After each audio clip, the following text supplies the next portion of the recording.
काहे ना लगल पिया हो निबिया के गछिया। तू अपने मर्द से कहतारू, तू कहतारू ठीक बा ना, तू लड़की हो ना, कहतने ना लड़की ना है लड़का है। चली ठीक बा, बड़ी नीक भाव तोहार लागल और कहे के बा कि अमल गोला पिया हो कि महुआ लगोला कि काहे ना लगोला पिया हो निमिया के गछिया। और आई रिदम के साथ है कि अमवा लगोला पिया हो महुआ लगोला, अमवा लगोला पिया हो महुआ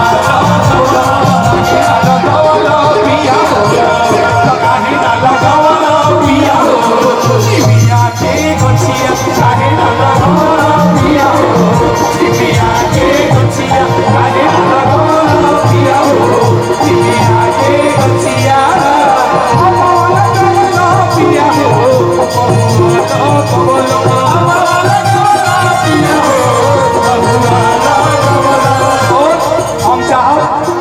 सब लोग खड़ा बानी जा, हम अब लास्ट गीत गाओ तनी। इसके बाद बड़े भैया मोनू लखा जी को बुलाएंगे, काजल सिंह जी भी आ रही है, तो हम चाहब कि सब लोग ताली बजा के आशीर्वाद दीजा। आना चाहिए इतना नाचे झूमे के बाद वो हमारे साथ खड़ा हो जाएगा। काहे ना लगोला पिया हो, काहे ना लगोला पिया हो निमिया के गछिया। काहे ना लगोला पिया हो निमिया के गछिया। काहे ना लगोला पिया हो निमिया के गछिया।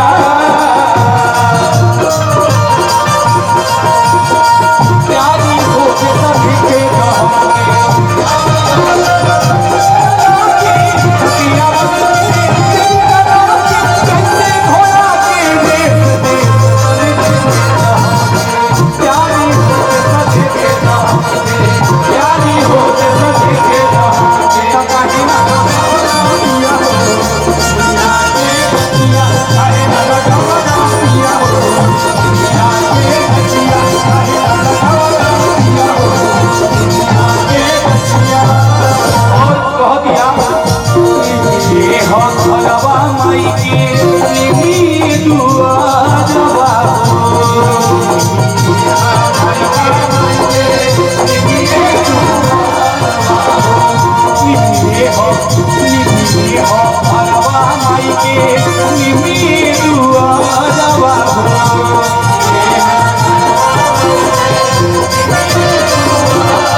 कि अनार लगोला पिया हो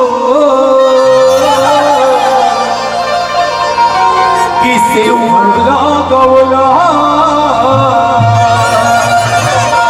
अनार लगौनी सेव लगौनी कौना काम के बा रवा के नहीं के पता कि माई नीम के पेड़ पे आवेनी। और कौना भाव में कह दिया कि अनार